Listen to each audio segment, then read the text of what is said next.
Welcome to Traveler's Tales. I am your host, Greg Alonzo. Today I will be your guide through history as we take a look at who were the Sea Peoples. Before we begin, just a quick reminder that we post new videos every Tuesday, Thursday, and Saturday with special editions on Thursdays. Don't forget to hit the little bell icon to be notified each time we post new videos. Moving right along, mythology tells us one thing while archaeology tells us another. Who were the Sea Peoples? Where did they come from? Did they really bring about the collapse of the Bronze Age? Today we will answer these questions as we take a look at these enigmatic peoples that history calls the Sea Peoples. The Sea Peoples were a hypothesized seafaring confederation that attacked Egypt and other regions in the East Mediterranean prior to and during the late Bronze Age collapse. The origins of the Sea Peoples is undocumented. However, it has been proposed that these people originated from a number of different locations. These include Western Asia Minor, the Aegean, the Mediterranean islands, and Southern Europe. Although archaeological inscriptions do not include references to a migration, the Sea Peoples are conjectured to have sailed around the Eastern Mediterranean and invaded Anatolia, Syria, Phoenicia, Canaan, Cyprus, and Egypt toward the end of the Bronze Age. The Sea Peoples remain mostly unidentified in the eyes of modern scholars, and hypotheses regarding the origin of the various groups are a source of much speculation.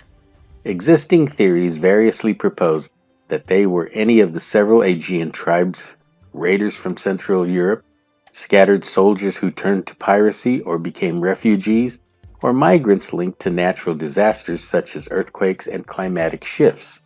A number of hypotheses concerning the origins, identities, and motives of the Sea Peoples have been formulated. They are not necessarily alternative hypotheses. Any or all may be partially true. The late Bronze Age Mycenaean Greeks of Pylos in the Peloponnese, along with the Ionian Sea, increased slave trading and the spread of mercenaries and migratory peoples and their subsequent resettlement. Despite this, the actual identities of the Sea Peoples remains enigmatic. There is documented evidence that these peoples were known to the Egyptians. In fact, many sought employment with the Egyptians or had some sort of diplomatic relationship with Egypt. There is evidence that some Egyptian pharaohs used the Shirden or Shardana people as mercenaries. Today it is believed that these peoples came from Sardinia. There are also possible connections with the Shekelesh people from Sicily. The archaeological evidence from the southern coastal plain of ancient Canaan is known as Philistia in the Hebrew Bible. Most scholars agree that the people known as the Philistines were mainly of Aegean origin. Artifacts of the Philistine culture have been found at numerous sites, in particular in the excavations of Ashkelon, Ashdod, Ekron, Gath, and Gaza. Two of these peoples who settled in the Levant had traditions that may connect them to Crete. They were the Checker and the Peliset.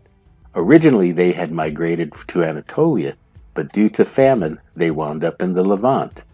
Other Mycenaean Greeks who found their way to the Levant were the Danans and the Achaeans. What about Troy? Once the mighty city fell, what happened to its people? Contrary to the Roman poet Virgil and his work the Aeneid, the Trojans most likely scattered throughout the region, with some being identified as the Sea Peoples. Archaeologists have unearthed several hieroglyphs on the Abishemu obelisk in Byblos depicting a foreign people attempting to invade Egypt. The Battle of Dajahi was a major land battle between the forces of the pharaoh Ramesses III and the Sea Peoples who intended to invade and conquer Egypt. The battle took place on the Egyptian Empire's easternmost frontier in Dajahi, which is modern-day southern Lebanon. Most of what is known comes from the mortuary temple of Ramesses III in Medinet Habu.